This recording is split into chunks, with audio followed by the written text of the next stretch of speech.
possible that we're seeing a more intense side of LeBron, who's taking his game up a gear to get ready for the playoffs, which start April 18th? Yeah, is there another level for LeBron? I mean, I don't know if he has another level. I just think he is who he is. I thought today he did a great job of just being himself and willing those guys to win. And NBA insider Brian Windhorst with us now on SportsCenter. Brian, Giannis out for a couple games, so how can LeBron take advantage of that and make his case for MVP?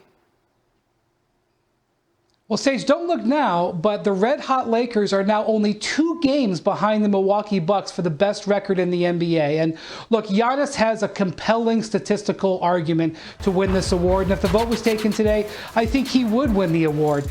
But as LeBron rallies the Lakers to this strong second-half push, if they were able to overtake the Bucks, I think it would dramatically help his case. And by the way, this isn't just for MVP. That potentially could sway home court in the finals, and that's why winning that game was so big. It gave them an opportunity to also go after him in a tiebreaker. So not only LeBron's performance on the court, but the team performance in the standings. Yeah, so again, taking down Giannis and the Bucks this weekend and Kawhi and the Clippers after being 0-3 combined against them this season. Brian, it seems like they're hitting their stride at the perfect time. How would you describe their mentality right now?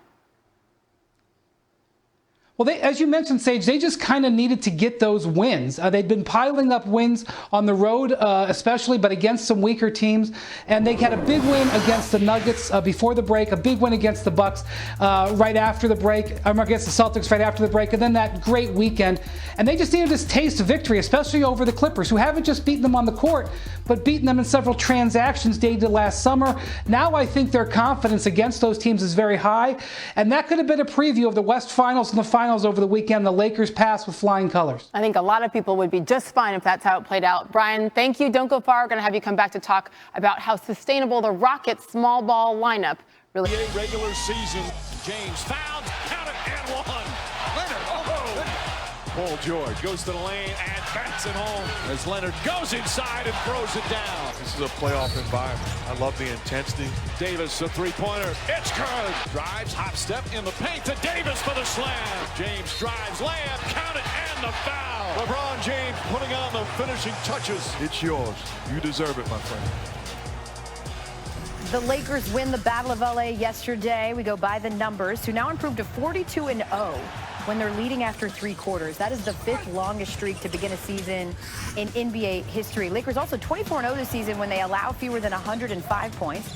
That's the most wins without a loss by any team in the NBA this season. And the Lakers' opponents over the last 2 games, 96 combined wins. And according to Elias, that is the most by any team's opposition over a 2-game win streak since the 1980 Suns, as we bring in our NBA champion, Kendrick Perkins. Part of why and what they did this weekend is why JaVale McGee said, Perk, and I know you know this, that the Lake Show is the best team in the world right now. Do you agree with that assessment? I do agree with JaVale. Listen, when you look at this Lakers team right now, they're winners. They're winners of 10 out of the last 11. And right now, they have the best duo in the league in LeBron James and Anthony Davis. And right now, both of these guys are playing at an MVP level. And when you look at the role players right now for the Lakers, the Avery Bradleys, the Kyle Kuzmas, the Caldwell Popes, the McGee, the Dwight Howards, these guys are being stars in their role. And right now, the Lakers are playing inspiring basketball. They're moving the ball. They're hitting their peak at the right time. And right now, I do agree with JaVale McGee that they are the best team in basketball right now. And for those at home that like to read the tea leaves, the last time that the Lakers beat 2 of the NBA's top 4 teams in consecutive games was in February of '09, and that year they ended up winning the title. Now, Perk, LeBron would be a shoo-in for his 5th MVP if not for the young Bucks. So who's your fave to win and why, LeBron or Giannis? And look, no disrespect to Giannis. Giannis is doing some great things down there in Milwaukee. But if you look at LeBron James, 17 years in, 35 years old, and he's having one of the best seasons of his NBA career. LeBron James, in the 17 seasons, has never averaged a double-double. And right now, he's averaging 25 points, 10 assists, and almost close to 8 rebounds a game. These are MVP numbers. He's at the top of the West, in a tough Western Conference, and he's leading the Lakers right now. And to me, he's my favorite far as the to win the MVP. You mentioned the stat line, LeBron. Only 5 players have ever averaged 25 points and 10 assists over a full season. That's what he's currently doing right now. Let's talk about the Rockets, though. They're on a 4-game skid. They lose to the Knicks, the Hornets, and they get routed by the Magic, with James Harden saying that he has no clue why things are going so wrong. Answer that for him, K-Perk. Why are things going so wrong? Are you serious, James? The things that's going wrong is you, my brother. And look, James, I love you to death. But this Rockets small ball is built for Russell Westbrook and James Harden to be stars. And when they was doing well, those guys were being stars. And right now, James Harden hasn't been playing up to the MVP level that we know James Harden to do.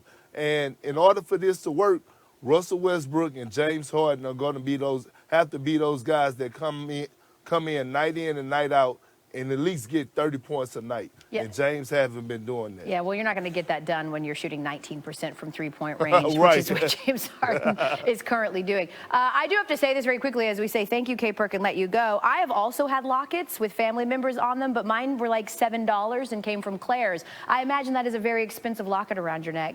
Yeah, hey, look. Hey, I like to keep my family real close to me, though. I love it. And just give them a little frosting around the picture as well. Kendrick, a little ice. A little ice, just a little dab. Kendrick Perkins joining us here. Talk a little NBA action. Thanks, Kate. Is coming.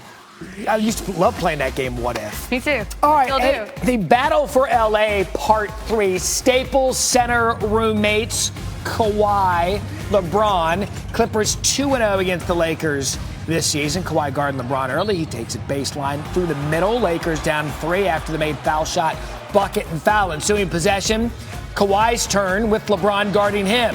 Short.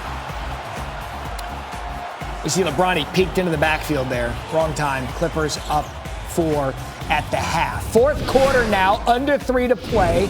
7-point lead for the Lakers. Good look there to Anthony Davis. LeBron had 9 assists. Davis had a team high 30 points, added 8 rebounds. Lakers lead by 9. Less than a minute left. Lakers up 9. LeBron drives, layup, foul.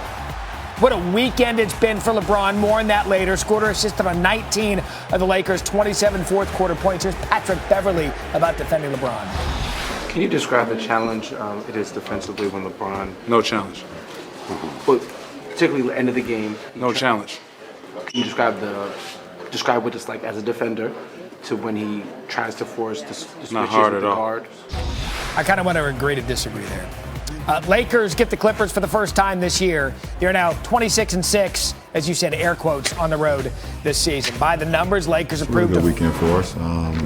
Playing against 2 of the best teams. The top 2 teams in the league, including with us, as far as record-wise. But no matter what was going on throughout the course of the game, we just held our composure. We continued to get stops. We continued to execute, and the rest is history. I mean, we know the type of team that we are. If we don't do things that to beat ourselves, then we feel we can beat anybody, and we're a tough team to beat. I will now go by the numbers. Yeah, go by the numbers. The Lakers improved to 42-0 when leading after 3 quarters. That's the 5th longest streak to begin a season in NBA history. The Lakers are now 24-0 this season when allowing fewer than 105 points. That's the most wins without a loss by any team in the NBA this season. The Lakers' opponents over their last 2 games, 96 combined wins. That, according to Elias, is the most wins by any team's opposition over a 2-game streak since the 1980 Suns. Doris Burke, an MVP dilemma. It's still a 2-person race. If you ask me today who I'm voting for, it's still Giannis. But there's 20 games left and 18 for Milwaukee, and I don't have to put pen to paper yet. LeBron was masterful down the stretch of these games. In the final quarter against the Clippers, he was responsible for 16 points. He manipulated the chess pieces on the floor, got the matchups he wanted. He actually got Lou Williams off the floor. Patrick Beverley had to come back in. He was majestic. LeBron James was willing to guard both Kawhi Leonard and Giannis Antetokounmpo throughout the course of each game.